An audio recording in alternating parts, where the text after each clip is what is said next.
Meus colaboradores em Cristo Jesus arriscaram a vida por mim.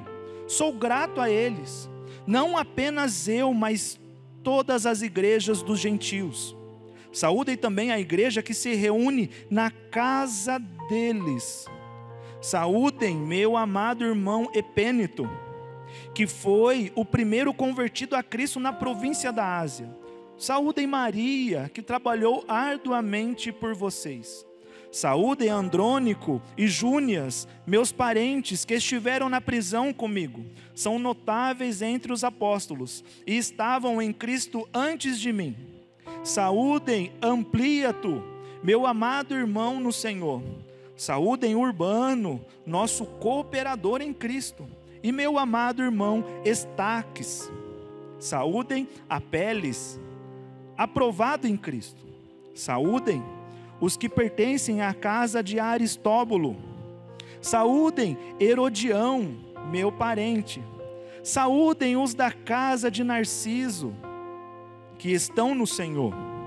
Saúdem Trifena e Trifosa, mulheres que trabalham arduamente no Senhor. Saúdem a amada Pérside, outra que trabalhou arduamente no Senhor. Saúdem Rufo, eleito no Senhor, e sua mãe, que tem sido mãe também para mim. Saúdem Ansíncrito, Flegonte, Hermes, Pátrobas, Hermas e os irmãos que estão com eles.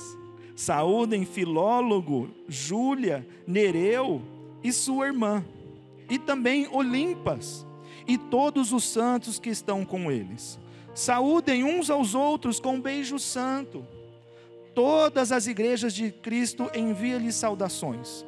Recomendo-lhes, o verso 17, irmãos, que tomem cuidado com aqueles que causam divisões e colocam obstáculos ao ensino que vocês têm recebido.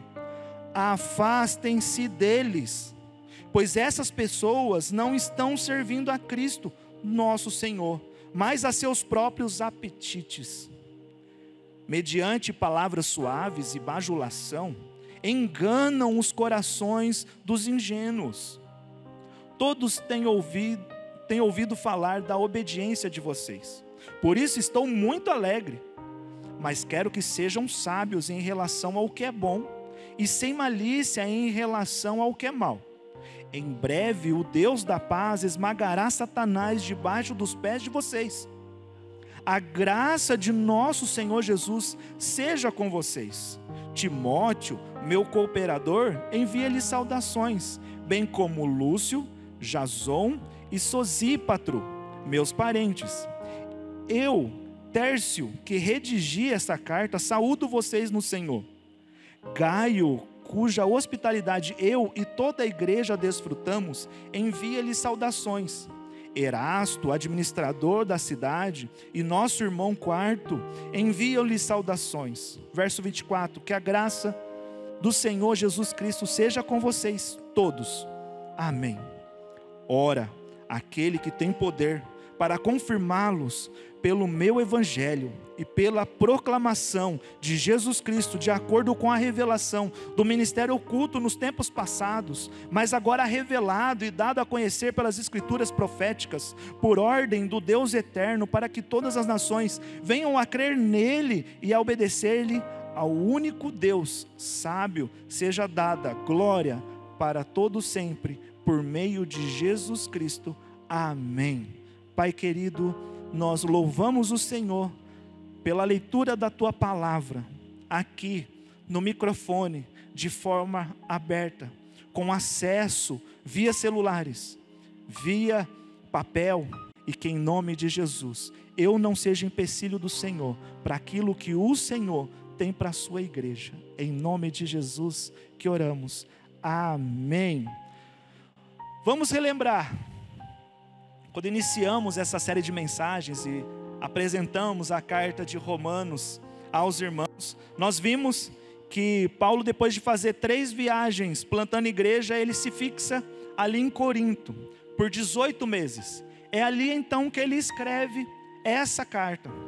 Essa carta ela foi escrita no ano 57 depois de Cristo, por volta da primavera, antes de viajar a Jerusalém, para que pudesse levar uma oferta, antes da sua prisão de 2 anos em Cesareia, antes da viagem ao qual ele sofreu um naufrágio a caminho de Roma.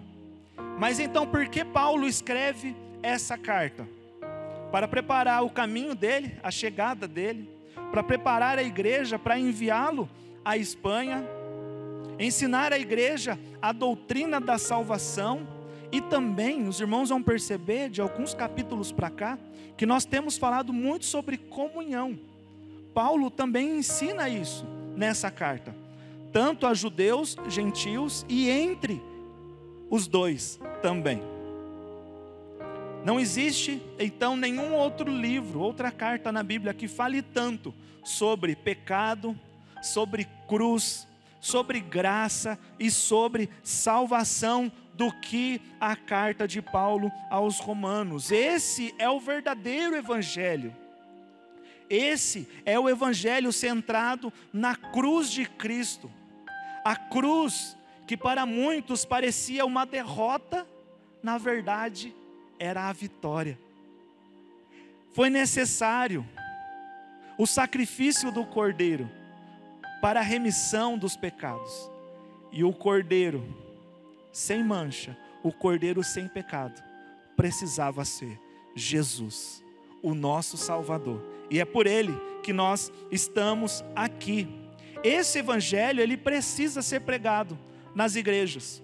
Esse evangelho precisa ser pregado nas praças.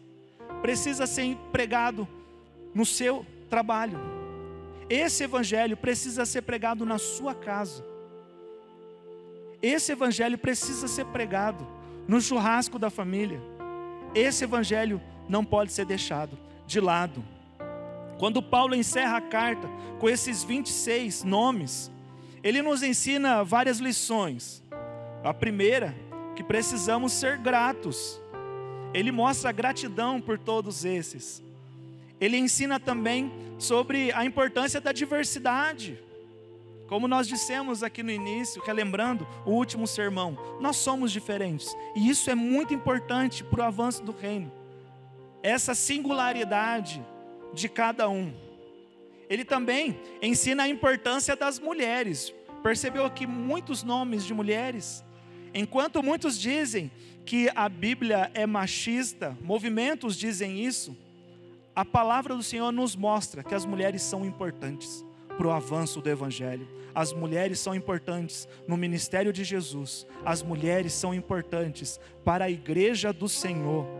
As mulheres são importantes. Ele cita Febe, Príscila, Maria, Júnias, Trifena e Trifosa, a mãe de Rufo, que nem o nome dela não é citado aqui, mas ela é lembrada, Júlia, e também a irmã de Nereu, que também não tem o seu nome divulgado. Além disso, ele confia a Febe, uma mulher, essa carta.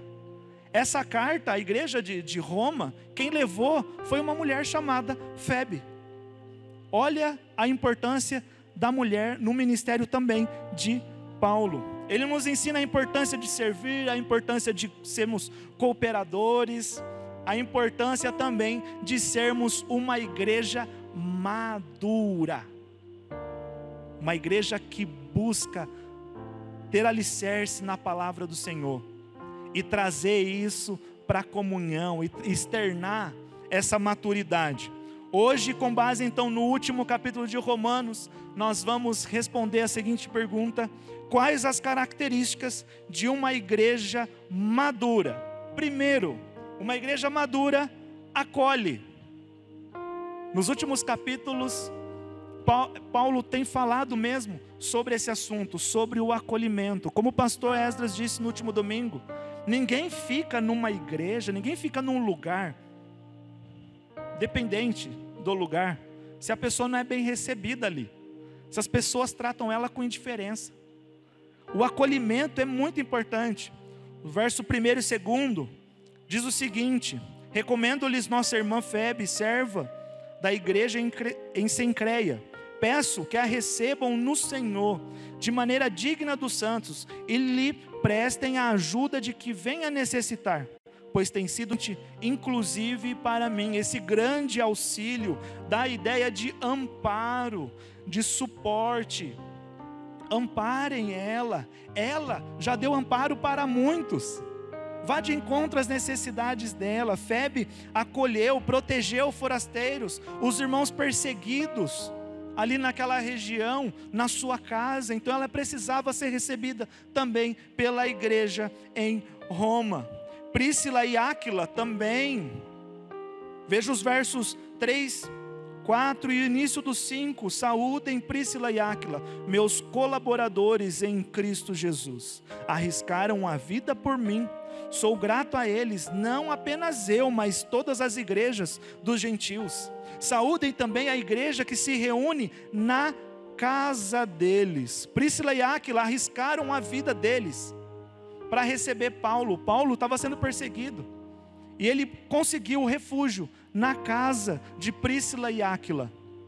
Não só Paulo, mas outros cristãos também que estavam sendo perseguidos encontraram acolhimento na casa desses servos do Senhor. Essa ideia de colaboradores aqui, desses versos, dá a ideia de disposição, de estar disposto a fazer qualquer coisa em favor do outro.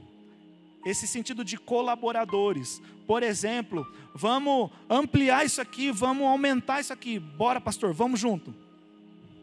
Quem são os colaboradores? São esses que abraçam as ideias, que regaçam as mangas e falam, conta comigo, vamos para cima. Se o Esaías, nosso líder de homens, chega e fala, homens, preciso de vocês para isso, bora meu líder, vamos junto, nós somos igreja, somos colaboradores uns dos outros. Também nós vemos Trifena, Trifosa e Pérside, no verso 12. Saúdem Trifena e Trifosa, mulheres que trabalham arduamente no Senhor. Saúdem a amada Pérside, outra que trabalhou arduamente no Senhor. Essas 3 mulheres, além de acolherem a igreja, também ajudaram financeiramente a igreja. Se você buscar na história, essas eram colaboradoras de forma financeira com a obra do Senhor. O original da ideia é que elas eram patrocinadoras. É assim nesses versos. Elas ajudaram o próximo em suas necessidades. Fizeram isso não por elas, não fizeram isso só por um ou outro, mas aqueles que tinham necessidade, elas estavam lá para amparar. Quais as implicações que podemos fazer então para nós? Devemos então ser cristãos que acolhem, que refugiam, que cuidam, que protegem e que amparam, que promovam um ambiente familiar. Novamente nós citamos isso. Isso faz com que muitos que são órfãos, existe uma multidão de órfãos que precisam de irmãos, que precisam de pais. Como nós vimos no texto aqui, Paulo falando, ela foi como uma mãe para mim. Não tinha nenhuma ligação de sangue. Não precisa do título. Eu tenho certeza que se eu pedir para alguém levantar a mão aqui, para dizer, existe alguém que é como uma mãe ou como um pai para você, mas no papel não é? Muitos irmãos vão levantar as mãos e entendem o que eu estou dizendo. Muitos aqui são pais e mães de outros que aqui estão também. A igreja precisa ter esse ambiente. A igreja precisa ter esse cuidado. Essas pessoas, elas precisam urgentemente serem acolhidas na família. Elas serão os novos irmãos, irmãos de todas as raças, irmãos de classes sociais diferentes, de níveis intelectuais diferentes, de idades diferentes e de sexo diferente. Para a sociedade nós somos só mais um número, sem nome, sem rosto, sem sonhos. Não podemos trazer isso para dentro da igreja. A igreja madura não tem isso. O tratamento deve ser pessoal. Você tem o seu jeito e eu preciso te amar do jeitinho que você é, porque nós dois precisamos ser transformados pelo Senhor. Todos nós precisamos dessa transformação. Quando olhamos para o texto, percebe-se que essas igrejas não eram catedrais, não eram prédios ou galpões. Sabe o que elas eram? Casas. eram casas que acolhiam. Por isso, os irmãos vão perceber nós sempre falando, e muitos irmãos envolvidos, com os nossos PGMs, os pequenos grupos multiplicadores. Nós vemos na palavra o avanço da igreja, através dos pequenos grupos, através da igreja, dentro de um lar. A minha casa, quando criança, eu já apresentei fotos aqui, numa outra oportunidade, recebia os irmãos, fazíamos culto dentro da nossa casa. Cresci participando de pequenos grupos. Aí eu mudo de Campinas para Paulínia. Chego aqui, os jovens da antiga denominação ao qual eu pertencia, a Igreja do Nazareno, tinha o pequeno grupo, e eu participando com eles. Era de sexta-feira, 11 horas da noite, porque a galera que estava fazendo faculdade ia direto para lá. Onde vai ser? Era o Link Jovem, chamava. Onde vai ser o Link Jovem? A galera já jogava no Facebook onde ia ser. Naquela época o acesso ao WhatsApp não era tão assim simples, né? Não faz tanto tempo assim não precisa fazer conta não, tá? Mas jogava no Facebook, existiam lá os grupos, né? E o pessoal jogava o endereço e a galera ia tudo para lá. Lotava. Ninguém estava nem aí se tinha cadeira ou se não tinha. A gente sentava no tapete, sentava no chão. A gente tinha alguns que tinha puff, a gente sentava no puff. E lá, porque o importante não era como sentar. O importante era estar junto. Pequeno grupo tem essa característica de estar junto. Nós vemos em Atos, né, várias casas sendo citadas, como por exemplo a casa de Pedro, uma igreja embrionária. Ali aconteceram muitos milagres. A casa de Maria, onde durante o Pentecostes o Espírito Santo desce sobre a igreja que estava ali. Temos a casa de Cornélio, aonde o evangelho começa a alcançar aqueles que não eram judeus. Nós temos a casa de Lídia, a igreja de Filipos, a primeira casa aonde o evangelho é pregado na Europa. Foi na casa dessa mulher chamada Lídia. A casa de Filemão, a igreja de Colosso, ali na Ásia Menor. A casa de Paulo, centro de discipulado, lá em Roma. A casa de Príscila e Áquila, como eu já citei também para os irmãos. Se estamos falando sobre acolhimento, como cristãos precisamos seguir o exemplo do próprio Jesus, pois ele tocou leproso, conversou com a samaritana, não ligando para o que a cultura dizia, se era proibido ou não. Abraçou as crianças, enquanto muitos empurravam as crianças. Essa parte eu me emociono, porque eu tenho duas em casa. Enquanto muitos empurram as crianças, Jesus trazia para perto. As crianças são importantes, elas nos ensinam muita coisa.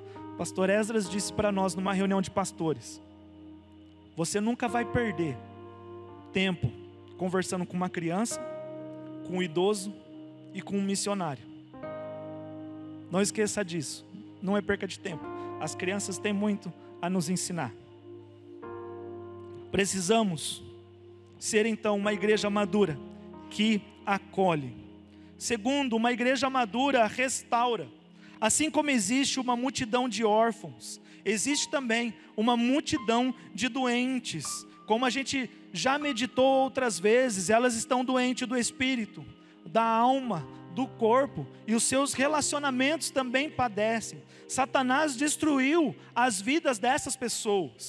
Quem são elas? São os nossos parentes, os nossos amigos, os nossos vizinhos, os colegas de trabalho, colegas de faculdade, pessoas próximas a nós, que carecem de restauração. Qual é a realidade dessas pessoas? Elas estão doentes do espírito, não conhecem a Cristo, não têm certeza para onde elas vão após a morte. Precisam de libertação, salvação, precisam de regeneração. Elas estão também doentes da alma. Muitas chegam a passar pela ansiedade, a depressão, por traumas que não são tratados. Elas muitas vezes não têm vontade de viver. Conhece alguém assim? Muitas vão tentar o suicídio, o uso de drogas. e até do álcool, para tentar esquecer os problemas, tentar afogar as mágoas. Só que as mágoas sabem nadar. Você não consegue afogar elas. Você consegue restaurar essa pessoa. Você consegue tratar essas questões e trazer renovo a elas. Estão doentes do corpo, estão com fome, desnutridas, sem emprego, doentes, sem dinheiro para comprar remédios, chegam com problemas físicos, acamadas. Outras estão doentes nos seus relacionamentos. A vida social não está valendo a pena. Elas se trancam dentro do quarto, porque ela não consegue se relacionar com outras pessoas, até mesmo dentro do seu próprio lar. Chegam com a família destruída, o casamento está para acabar. Filhos fora de casa ou entregues às práticas pecaminosas. Mas nós temos a restauração para elas. João 10:10 diz: o ladrão não vem senão a roubar, a matar e a destruir. Eu, Jesus, vim para que tenham vida e a tenham com abundância. Jesus salva, liberta, Jesus transforma. Faz isso em mim, faz isso em você. E eu digo isso no presente, não digo fez, eu digo faz, porque nós estamos num processo de santificação. Jesus tem nos transformado dia após dia. Nós somos falhos. As pessoas precisam ter acesso ao Mestre. As pessoas precisam ter acesso à sua palavra. Ele pode fazer o mesmo na vida dessas pessoas, transformá-las, restaurá-las e trazer um renovo, um respiro. E nós temos a solução: Jesus. Precisamos então ser uma igreja madura que restaure. Terceiro, uma igreja madura serve. Verso 13: saúdem Rufo, eleito no Senhor, e sua mãe, que tem sido mãe também para mim. Quero chamar a atenção aqui, como eu disse, essa é uma mulher anônima. Ninguém sabe o nome dela. Paulo não cita o seu nome. Ela cuidou dele como se fosse a sua mãe. E nós nem sabemos quem ela era, mas certamente ela é conhecida no céu. Meu irmão, não faça para aparecer. O Senhor sabe, o Senhor está vendo. Faça para Ele, somente para Ele. Há grandes nomes no reino de Deus que permanecerão desconhecidos na terra, anônimos na história. Agora pense, vocês imaginaram a honra dessa senhora de poder servir o apóstolo Paulo, ser uma peça fundamental na vida dele? O dia que ele precisou de uma mãe, ele encontrou. Por que ela foi uma mãe para ele? Para pensar. Naquele dia ele precisava de uma mãe. Ele precisava de um abraço de uma mãe. Ele precisava de um conselho de uma mãe. E aí ele encontra nela essa figura. Imagine você encontrar um jovem, um adolescente, encontrar um adulto que precisa de um acolhimento de um pai, um acolhimento de uma mãe, e encontrar isso em você. O texto de Mateus 14, Marcos 6, Lucas 9, João 6, narram o milagre mais público realizado por Jesus. Jesus não serve uma única pessoa, mas ele acaba com a fome, servindo uma multidão de 5.000 pessoas. Marcos registra que Jesus havia se retirado com seus discípulos para comer, para descansar. Quando os discípulos viram a multidão, eles logo disseram, vou pegar o texto de Lucas, tá? Lucas 9, 12. Manda embora a multidão, para que eles possam ir aos campos vizinhos e aos povoados, e encontre comida, pousada. Mas aí André se levanta e diz, aqui está um rapaz, com 5 pães e 2 peixinhos. Mas o que é isso, perto de tanta gente? Mas isso foi o suficiente para Jesus multiplicar e alimentar a todos. Vamos lembrar da igreja primitiva? Como que era essa questão de servir um ao outro? Atos 4, uma era a mente e um coração. Ninguém considerava unicamente sua coisa alguma que possuía, mas compartilhavam tudo o que tinham. Verso 34, 34. Não havia pessoas necessitadas entre eles. A fome, a miséria podem ser erradicadas se nós, como igreja de Jesus, nos posicionarmos na sociedade para servir, repartir. Quer repartir um abraço? Quer repartir comida? Quer repartir financeiramente, recursos? Quer repartir o ouvido? Ouvir alguém? Seja essa a igreja. Mas tudo o que fizermos, como diz Colossenses 3, tudo o que fizerem, façam de todo o coração, como para o Senhor, e não para homens, sabendo que receberão do Senhor a recompensa da herança. É a Cristo, o Senhor, que vocês estão servindo. Precisamos ser uma igreja madura, então, que serve. 4. Está acabando, queridos, falta só 78. Brincadeira, é só para você acordar. Uma igreja madura discipula.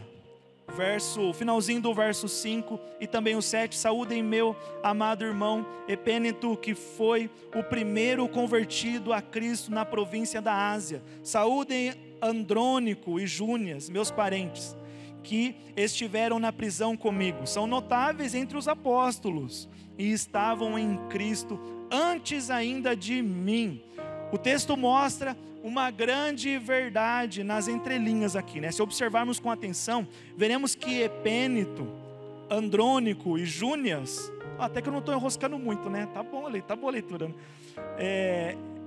Eram cristãos mais maduros, né? Eles já tinham experiência na caminhada da fé. E para o avanço do evangelho, essas pessoas são fundamentais. A igreja madura é fundamental para o avanço do evangelho. Eles participavam, e hoje a igreja, aqueles cristãos mais maduros, eles precisam participar ativamente do discipulado, daqueles que são novos na fé, daqueles que começaram a caminhada agora.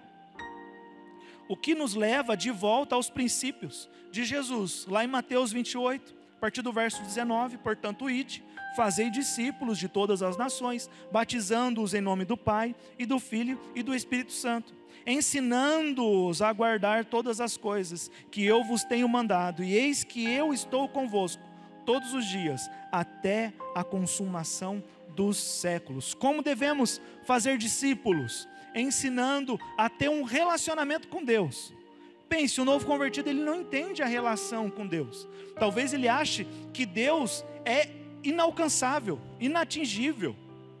E aí ele percebe que ele começa a observar em você esse relacionamento com Deus, essa oração mais sincera, mais simples, essa oração que Jesus ensina, chamando Deus de Pai, o que era um absurdo naquela época, chamar Deus de Pai.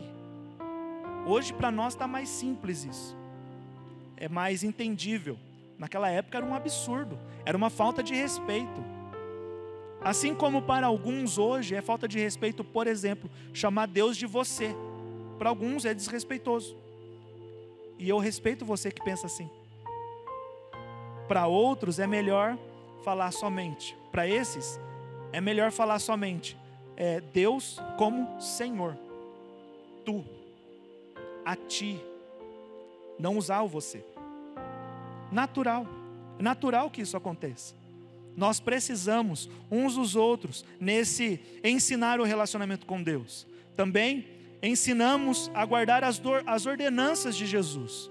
Jesus nos ordena: ame o próximo como você ama você mesmo. Ame a Deus acima de todos, de tudo. Deus está acima de tudo para você. Mas ame o seu próximo como você ama você mesmo. Resumindo, toda a lei em apenas 2. Jesus simplificou As pessoas precisam saber disso, que Jesus era simples e que elas precisam viver de forma simples. Ensinando-os também a viver como Jesus viveu, como Jesus olhava uma situação, como Jesus falava. Vou falar algo pesado talvez para alguns. Você acha que Jesus falava palavrão? Não falava. O novo convertido precisa saber disso. Como eram as palavras de Jesus? Eram doces? Era firme? Jesus falava firme também.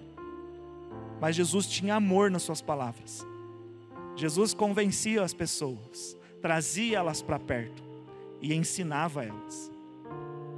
Agora, por que fazer discípulos? Primeiro, porque nós fomos chamados. Não importa qual o seu dom. Não importa se você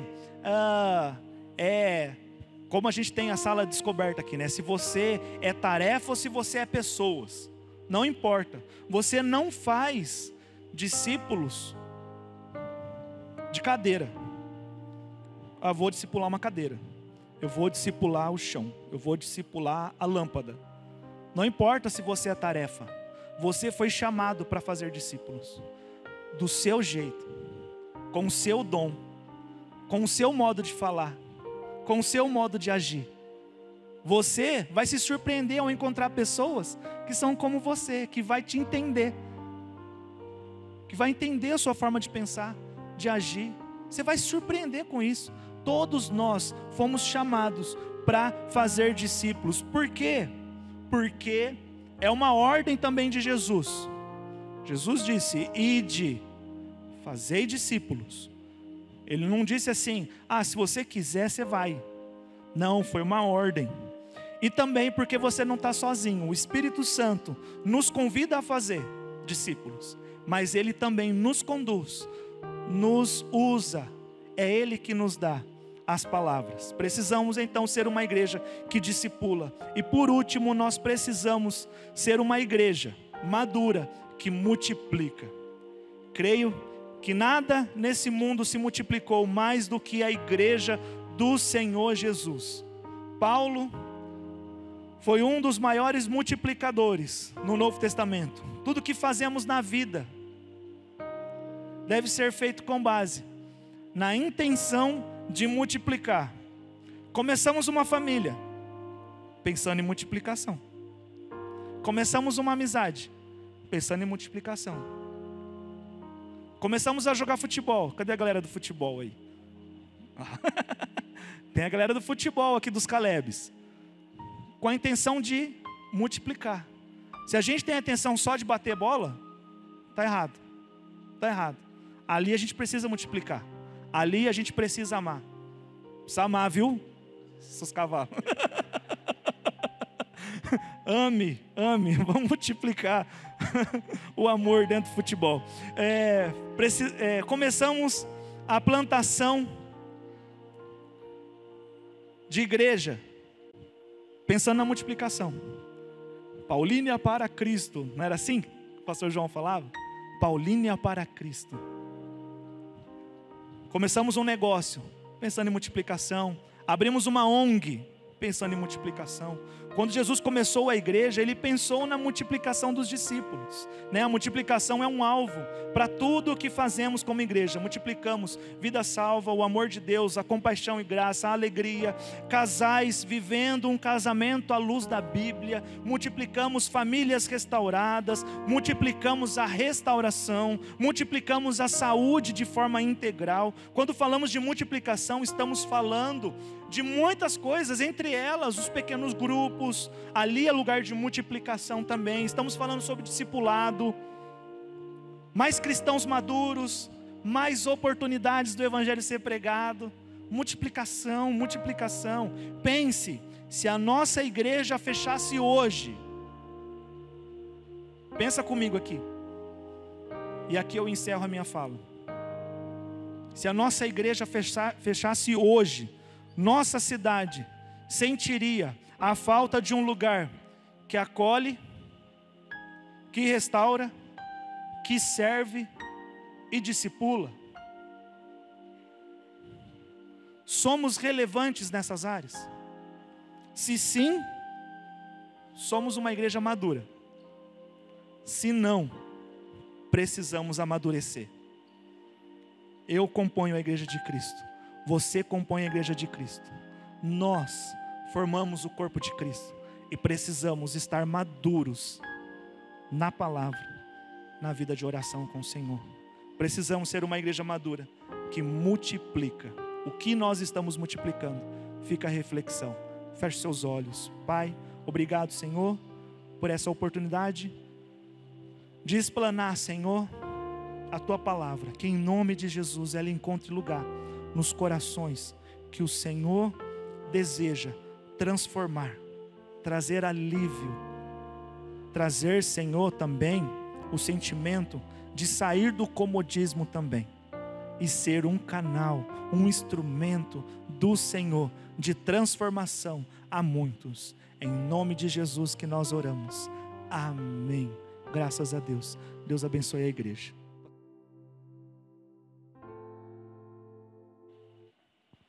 Graça e paz a todos, bom dia. Nesse momento, nós queremos reconhecer se tem alguém nos visitando pela primeira vez. Tem algum visitante? Levante a mão, por favor. Aqui, seja bem-vindo. Quem estiver perto aí pode cumprimentar, se já não cumprimentou, né? Seja bem-vindo. Você vai receber um mimo do pessoal da recepção, aqui na frente, do lado do... Levanta a mão um pouquinho para o pessoal ver. Tem mais alguém? O ruim das luzes aqui é que a gente não consegue ver muito bem. Mas creio que seja. O que nós dizemos? Sejam bem-vindos em nome de Jesus. E rapidamente, aqueles que fizeram aniversário essa semana, podem vir aqui para nós orarmos os aniversariantes.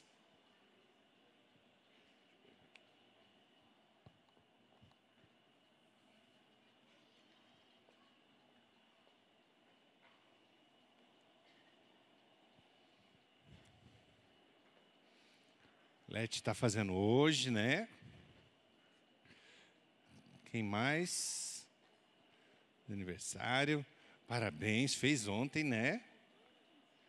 Isso. Bom, aniversário também? Aniversário hoje. Hoje. Joia. Aniversário também? Feliz aniversário, joia. Vamos orar? Vamos colocar em pé.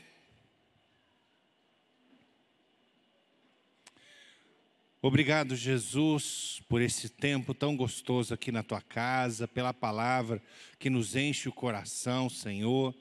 Obrigado também por esses irmãos e irmãs, ó Pai, que fizeram aniversário nessa semana. Te agradecemos por um ano concedido a eles, meu Pai, e queremos clamar nesse momento por este ano que está iniciando. Que o Senhor dê direção a cada um deles, falando ao coração, mostrando a Tua vontade, dando, ó Pai, do Teu Espírito Santo para que eles cresçam espiritualmente. Guarde a vida deles, a família, debaixo das Tuas mãos, Senhor Deus. E nós queremos também pedir, Senhor Deus, que o Senhor esteja conosco ao irmos para a escola bíblica, ao voltarmos para os nossos lares, que o Senhor esteja nos guardando e trazendo o Teu povo para estar aqui no culto da noite, Senhor Deus. Nós queremos pedir que o amor de Deus Pai, a graça de nosso Senhor e Salvador Jesus Cristo, a direção do Espírito Santo seja conosco e com toda a igreja do Senhor Jesus Cristo, hoje e sempre. Amém. Amém. Antes de nós sairmos, você pode sentar só um segundinho, podem voltar. Nós teremos aí a nossa palavra da IBD, em seguida nós estaremos participando da escola bíblica. Bom dia, amados, tudo bom? Gostaria de convidar todos que estão aqui, principalmente os que estão pela primeira vez nos visitando, a participar também da nossa escola bíblica. Então, a partir de agora, teremos a nossa escola bíblica. Nós temos 3 trilhos que você pode seguir. Nós temos o trilho principal, que tem a classe de novos membros, a classe de igreja multiplicadora, e descobertas, e depois a classe de discipulado. Então, como o pastor falou, se você quer descobrir o seu estilo, você tem que passar por esta trilha. Temos o trilho das gerações, que nós temos salas desde a criança recém-nascido, de 0 anos, até adolescentes, jovens e também uma sala para casais. E temos também o nosso trilho teológico. Se você já passou pela sala da trilha principal, você pode também fazer o trilho teológico. E muito obrigada. Se alguém tiver alguma dúvida em qual sala seguir, pode procurar a mim ou a um dos pastores que estará lá na frente aguardando vocês. Obrigada.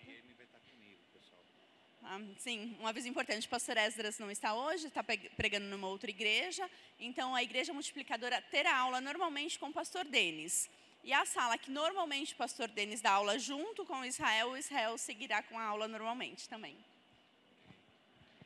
Deus abençoe, boa aula a todos, bom almoço e até mais. Tchau, tchau.